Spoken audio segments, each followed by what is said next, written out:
आपूर्यमाणं चलप्रतिष्ठं समुद्रमापः प्रविशन्ति यद्वत्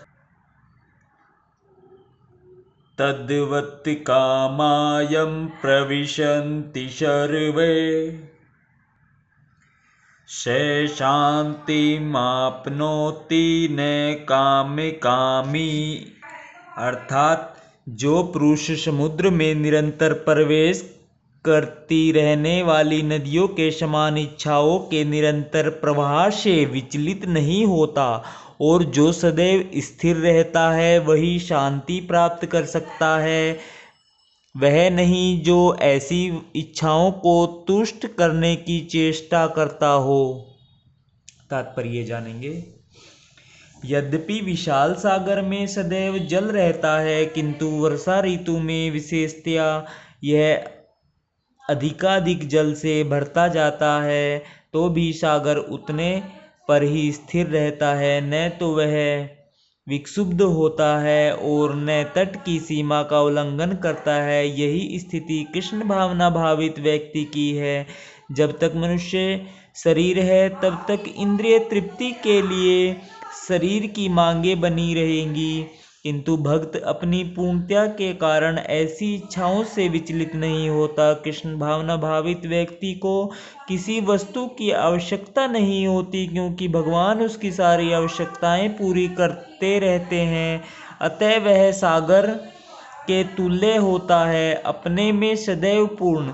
सागर में गिरने वाली नदियों के समान इच्छाएं उसके पास आ सकती हैं, किंतु वह अपने कार्य में स्थिर रहता है और इंद्रिय तृप्ति की इच्छा से रंच भर भी विचलित नहीं होता।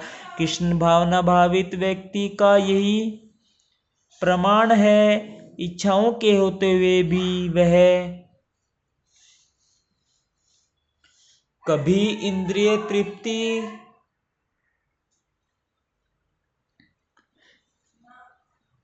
अपने में सदैव पूर्ण। सागर में गिरने वाली नदियों के समान इच्छाएं उसके पास आ सकती हैं, किंतु वह अपने कार्य में स्थिर रहता है और इंद्रिय तृप्ति की इच्छा से रंच भर भी विचलित नहीं होता। कृष्ण भावना भावित व्यक्ति का यही प्रमाण है। इच्छाओं के होते हुए भी वह कभी इंद्रिय तृप्ति के लिए उन्मुख नहीं होता, चूंकि वह भगवान की दिव्य प्रेमा भक्ति में तुष्ट रहता है। अतः वह समुद्र की भांति स्थिर रहकर पूर्ण शांति का आनंद उठा सकता है। किंतु दूसरे लोग जो मुक्ति की सीमा तक इच्छाओं की पूर्ति करना चाहते हैं, फिर भौतिक सफलताओं का क्या कहना, उन्हें कभी शांति नहीं मिल पाती।